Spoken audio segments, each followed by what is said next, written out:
Good evening, everyone. Professor York here. I'm just doing a quick recap on the IP overview that we did today. This is for students who were not able to make class because of illness. I know we have a few folks that are still out because of the flu or injury. So I want to make sure everybody's up on the same page. And since there was a bit to cover on IP, it's always a good review. So I do encourage you to revisit the slides. I want to just frame in terms of why this is important relative to your business model canvas. This is the operations side of the canvas, and as had been pointed out, that within the resources, key resources side, okay, which we know is, if I can just point out here, it's going to be in the middle here. We can see that in this little area, that key resources, intellectual property, and I'm going to just give you that IPPC. Every single time you do a BMC, remember that mnemonic, because that'll help you in terms of some of the key things. But intellectual resources and property are very, very critical from a resource standpoint. So you may ask, what type of IP or intellectual property are there? There are 5 different types. Okay, so let's talk about those patents, industrial designs, or what we call design patents, trademarks, and geographical indications. And there's differences between the two: copyrights and trade secrets. So there's 5 areas that we're going to cover. The first deals with patents, and a patent particularly is twofold. There's a utility patent, and then there's a design patent, which we'll cover under industrial designs. We're going to talk about utility patents, which is really a right to prevent others from making, using, selling, distributing a man-made invention. Okay, so it is not. It gets confused in terms of the right to use. It's really more of a blocking tool. Okay, and that's very critical to understand. That is there. And it's important when you're an entrepreneur, because venture capitalists and investors will know what is your freedom to operate, which means has somebody else blocked you from being able to develop or utilize your intellectual property or your assets or what you're doing in your business that requires a certain type of intellectual property to move forward.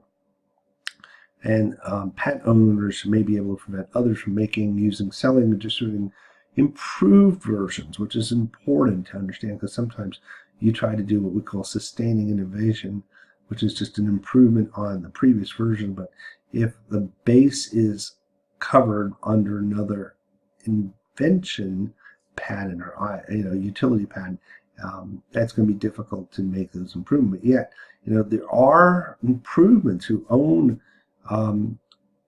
improvement patents to patent. And this is where it gets confusing. They can prevent owners from improving their inventions and from making, use, selling, distributing improved versions of inventions. And very savvy inventors and patent lawyers will do this. And as a result, what happens is that you end up having cross-licensing agreements that set up for advancing technology. Now, one of the key things to know about a patent is the duration, and it's 20 years from filing. It's also very expensive. It's from anywhere from $30,000 to $50,000. And we'll talk a little more about filing, but I just want to give you some high-level things. So these are some examples of patentable inventions from a utility. A drug, chemical, it could be the actual functional aspects of the iPhone that are in there. From it could be just the underlying electronic technology. It can be the underlying technology that drives code within a particular online program. So these are some things just to be aware of. There are 5 considerations for patent protection. It has to involve patentable subject matter, and it has to be useful, or they say industrially applicable. novel or new, and exhibit inventive. And this is probably the most critical piece, which is this non-obvious, which means someone who's skilled in the art could take from the previous literature or the prior art and be able to make that step to create this new product. Inventive really is something that deals with the creative part. And last but not least, as we'll talk about, is sufficient disclosure, which usually is in the patent application. So this is just an example of the embodiment of a patent app, that is published ultimately when the patent is given, and that's a trade-off for getting for 20 years of exclusivity on that patent from the day of submitting that patent. And keep in mind that it may take 3 years, maybe even more, especially if you go more internationally. And when you apply through the USPTO, there is that you can go through international organizations, and you can actually apply your patent and have it evaluated in multiple countries as well. Novelty is a very key piece, and it's very, very critical. And what's nice in the United States is novelty is in terms of public use, public knowledge, published or patented. You can see in the U.S. anywhere that you basically, once this happens, okay, when it has appeared in the public domain, you have a 1-year grace period to be able to file your application before it becomes part of prior art and basically it's freely acceptable. Other parts of the world, it can be a 6-month grace period. And in China, instead of just anywhere, it may be only in the country. And then the European Union can be that basically once it's out there, you don't have a grace period. And that's one reason why when we were consulting with that group in the Netherlands, they really relied on trade secrets and very, very close to vest in terms of their intellectual property. Because once it's out there, forget about it. They lose that grace period. Now in 2013, there was a piece of legislation called American Invents Act. And I think there's some key points to take away from that act. Most of all is that there used to be this whole big debate about first to invent. Now it's moved to, we don't debate about first to invent. It's first to file, which gives a priority to the first individual who files an application. And there are procedures to determine if an invention in early application was derived from another inventor. Okay, so that tells you if somebody follows on, whether they're trying to build on that early application that's there. I think also it helps to clarify what prior art is as to inventions as on sale, used for published, patent, or otherwise available to the public. So I think that was an important clarification. And novelty based on prior art in existence, and this is the key point, at the time of filing, okay? Because prior art, if it wasn't at the time of filing, but say occurred afterwards, could void or invalidate an application. Now they're putting a specific time period into there.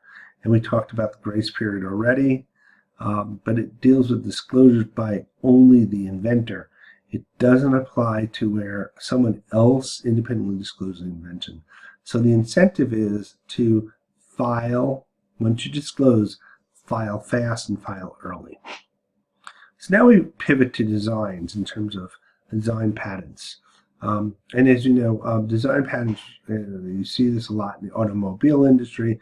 The Coke bottle, the Oakley sunglasses really deal with more of the aesthetic characteristics of a product. And you can have a utility patent as well as a design patent on a product as well. So what you start doing is building these layers. It's sort of like a castle that has multiple different layers of defense. And so an industrial design or design patent is around the aesthetic and ornamental elements of the design. You know, the shape, the color, those things, versus the actual functionality. And it looks at shape, configuration, composition, combination, used to make 2 or 3-dimensional objects. So where do we see this typically? You sort of automobiles. I think I talked about that in class. You could see that in clothing. You could take, with the bottles, we have 5 different types of water bottles that are out there, many, many different types, and each can have their own patent based on design. And different from the utility patent is the duration is 15 years. So it's really actually well known that once you have that patent granted, you have 15 years of really where you can deny others access to utilizing that design. So it's another blocking type of tool. Unlike in a utility patent, which is 20 years from the initial filing application. So if you happen to have a product, it takes 4 or 5 years, you know, to get your patent, utility patent, guess what? You may end up only getting 15 years, so instead of that 20 years. Unlike here, it's a definitive 20 years from issuance. That's a big contrast there. And then we get into trademarks and geographic indications. And, you know, trademark here, here's a list of Interbrand's top 82 brands. But, you know, you were very familiar with trademarks, and both company trademarks as well as product trademarks. And we'll go into the definition there. But so it's sort of a signaling, and there's various characteristics that are there. But similarly is you can have geographic indications, which are, you know, usually tied to food products. As you can see, champagne, Colombian coffee, oranges, prosciutto, New Zealand lamb, Scotch whiskey, which is specific to Scotland. But then there's physical products like watches and crystal and Indian carpet. So it tells you that there's something unique about the source of geography where this product has come from. And when we think about a trademark, we need to understand that it's a distinctive sign. So that sign can be not only the name or the word or the phrase, logo, symbol that's there, but it can also include color and smell and sound, such as the Microsoft chimes, or sometimes with Sensi you'll have certain smells that are tied to a particular company or product that are there. And they can be, you know, basically a part of that trademark.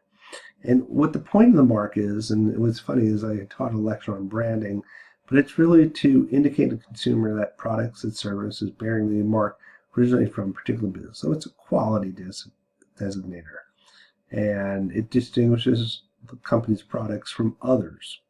A geographic indication focuses on the specific geographic location and the qualities due to the origin. And the duration, what's unique about trademarks and geographic indications is as long as you use it and keep it up, okay, and using it, and you keep up your registration. In the U.S., it's 10 years from filing. Every 10 years you have to update it. But use is very critical. If you don't use it, then you're going to lose it. And this is critical in some businesses. So in some businesses, as I outlined beforehand, you can have a trademark, and you may have, you know, a particular company name that may be in a specific business segment, and you could have a similar name that is in a totally different business segment, and there may not be a conflict issue. On the other hand, you may have businesses that are in the same segment, a product in the same segment, similar names, and this is where litigation comes into play. And I think you use the example of Pappy McGregor's, which used to be called Crooked Kilt, versus the Tilted Kilt, in which the Tilted Kilt put a cease and desist out to the Crooked Kilt, which later resulted in a name search, and hence now we know the Crooked Kilt as Pappy McGregor's. So copyrights is the next one. And when I think about copyrights, we're thinking about we're not thinking about ideas, but we're thinking about really the basically recording, via print, picture, photography, art of intellectual ideas. So we have the embodiment of that creative piece. And the copyright is the right to copy, distribute, sell, display, perform these original creative works. Okay, it doesn't protect ideas. It is only the expression and the fixation. Okay, tape, on paper, on your computer, in song, in writing in terms of music. That's software is another one. Is where the idea is protected once you have fixed it, and I think that's a key word that's there. Now, as I mentioned previously, we have types of intellectual property, and when I think about the duration, and this is a busy chart, but I want to just focus on the last row. In the last row, I think one of the key points is that the duration typically today is, for most items, okay, if you look at most items that are fairly recent, you're looking at, if you are an individual author and you're known, your copyright is for about 70 years from the point that it was created. If the author is unknown or you have a corporate ownership, the earlier of this range of 95 years from first publication or 120 years of creation. So last but not least, we get to a concept called trade secrets. And the best trade secret is Coca-Cola. It's also the seasoning for Kentucky Fried Chicken. And trade secret is information or knowledge that is generally not known to the public. Okay, you make the effort, and others cannot discover through reasonable means, and that provides you, the owner, an economic advantage. And it can be any type of information or knowledge. Formula, practice, process, design, instrument, sales lists, compilation of information, for instance, negative know-how. And in some countries, their trade secrets are protected by unfair competition laws, protecting what we call confidential or classified commercial information. And I think the key take-home here is, as long as you can keep it secret, and you take reasonable means to keep it secret and secure, you can have a trade secret for a long time, such as Coke has for over 100 years. Once it's broken through and somebody's discovered that secret and is able to reverse engineer it, you've lost it. And that's sort of the trade-off between keeping the same trade secret, which could be for a longer time period, and a patent which has a defined time period in terms of you have really exclusivity.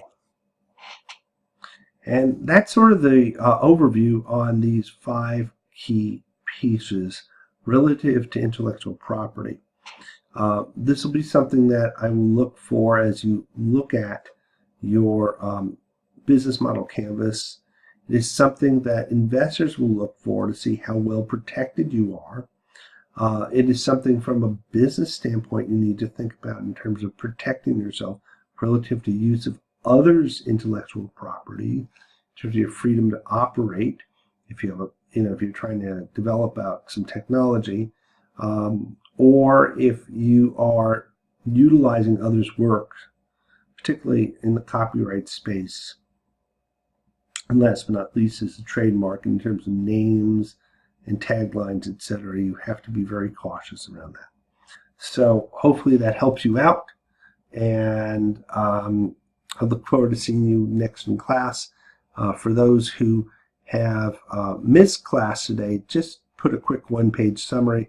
This will be very useful as you move forward, to have that working knowledge as you work on your business model canvas. As we know, it is part of key resources. Good night, and I'll see you on Wednesday.